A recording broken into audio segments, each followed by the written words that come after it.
steals from the crew shall be marooned. Every man gets one share, every officer too, but cross us, and the sea gets your corpse.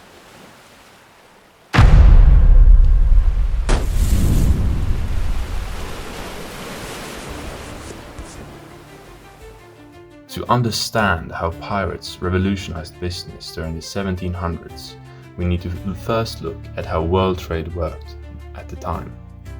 Powerful companies like the British East India Company, which was essentially an early version of today's massive corporations, had complete control over trade routes between Europe, America, and Asia.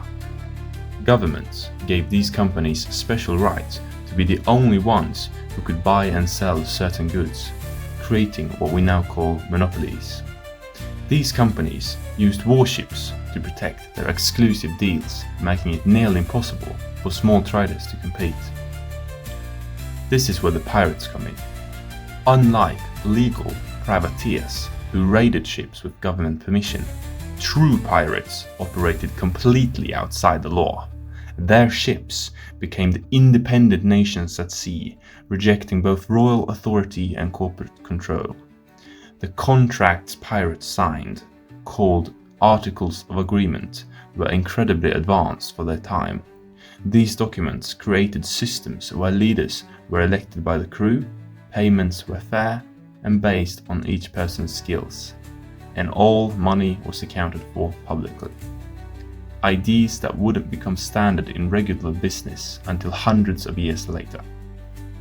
When pirates prepared their ships, they showed remarkable organization. Take the Whydah Galley, a real pirate ship whose wreck was discovered near Massachusetts.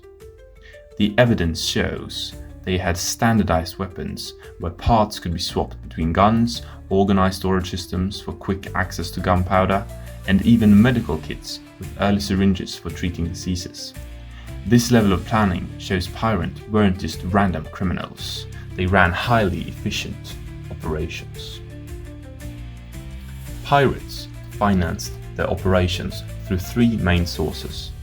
First, the crew members themselves invested their labor in exchange for a share of future profits, much like how startup employees today might accept stock options instead of higher salaries. Second, merchant import cities would provide supplies and weapons on credit, similar to how modern investors fund businesses expecting repayment later. Third, some colonial governors secretly invested in pirate voyages, looking to profit from their success while maintaining official deniability. The pirate system was remarkably fair for its time. About 40% of loot went to the land-based investors who funded the voyage, similar to how venture capitalists today take a percentage of a company's value. The crew divided 50% among themselves based on their roles. Surgeons got more than cooks because medical skills were more rare. The remaining 10% went into what we now call disability insurance, protecting crew members who got injured. At sea, pirate ships operated with efficiency that would impress modern companies. They separated daily management from big picture leadership. The quartermaster handled supplies and discipline like a COO today, while the captain focused on navigation and battles like a CEO today. Successful tactics were written down and taught to new crew members, creating an early system for preserving organizational knowledge. They even maintained backup navigators to avoid being stranded if one specialist were lost, similar to how tech companies today build backup systems. Pirate crews were surprisingly progressive workplaces. Pirates developed sophisticated incentive systems for the gunners, the crew members who operated the ship's cannons. Unlike naval gunners, who received fixed wages regardless of performance, pirate gunners were compensated through shares of the plunder. The Articles of Bartholomew Roberts from the 1722 show gunners received 1.5 shares compared to an ordinary crewman's single share, what we now call skill-based equity. Contemporary accounts like Captain Charles Johnson's 1724 History of Pirates explain this premium pay was given in consideration of the gunner's singular service in time of engagement. Since pirates couldn't afford to waste precious gunpowder, each missed shot cost the equivalent of $300 today. They needed to incentivize accuracy. Better gunners who hit targets consistently were more likely to be retained for future voyages and could negotiate for even greater shares. This system essentially created performance-based pay through 3 mechanisms. First, the base pay premium for gunners. Second, the reality that accurate gunners contributed more to the successful raids, which meant bigger plunder for all. And third, the social status accurate gunners earned, giving them more influence in crew votes. It wasn't exactly a modern sales commission structure, but it accomplished the same goal, aligning individual performance with the organization's success. About 1/4 to 1/3 of pirates were former slaves or members of persecuted minority groups, making pirate ships more diverse than most legal organizations of the time. When attacking ships, pirates used carefully calculated strategies, about 80% of targets surrendering after warning shots, saving pirates the cost and risk of full battles. Boarding parties were specialized teams. Some handled negotiations, others provided security, while the majority efficiently located and secured valuables. Their fearsome reputation, symbolized by the iconic Jolly Roger flag, often made ships surrender without fighting at all, much like how strong brand recognition gives company an advantage today. Pirates followed strict rules during attacks. Unnecessary killing was forbidden because dead merchants couldn't be robbed again in the future. Captured crews were often treated well to encourage future cooperation, which lended to the high rate of surrender of naval ships.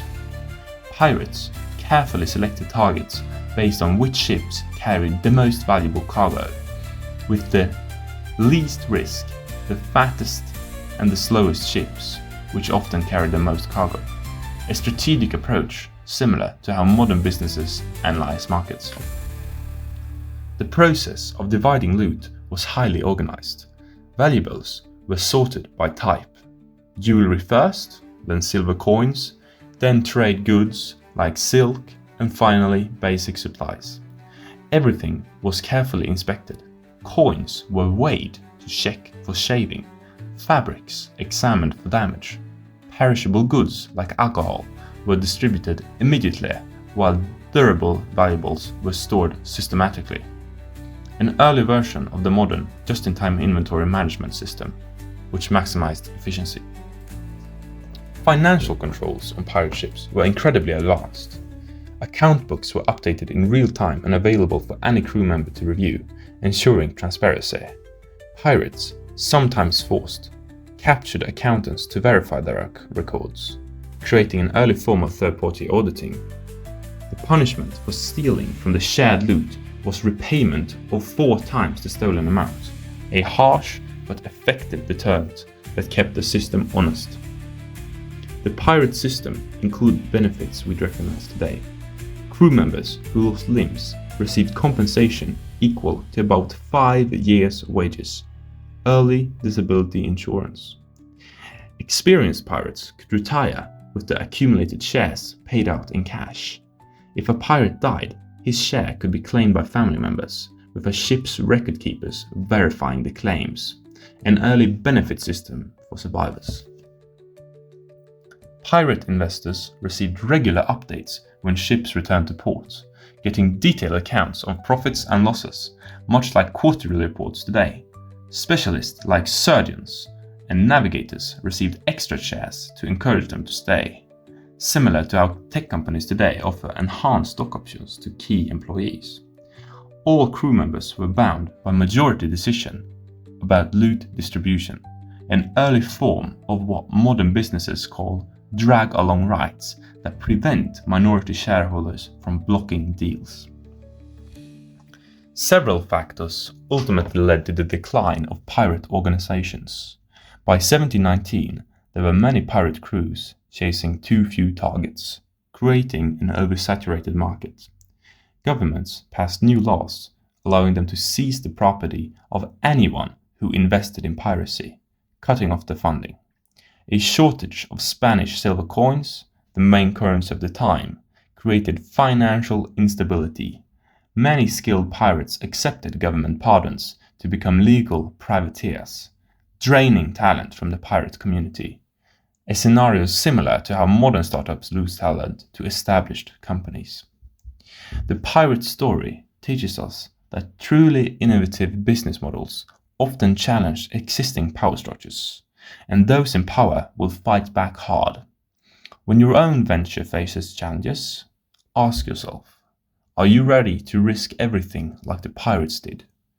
Because real innovation isn't about small improvements. It's about rewriting the rules entirely. Throughout history, nearly every major business advancement inquired risk. Piracy included the risk of death, but modern-day business only include the risk of bankruptcy. The real question isn't whether businesses have inherent risks. It's, are you ready to willingly steer your business through the unavoidable ocean of risk to come out the end victorious?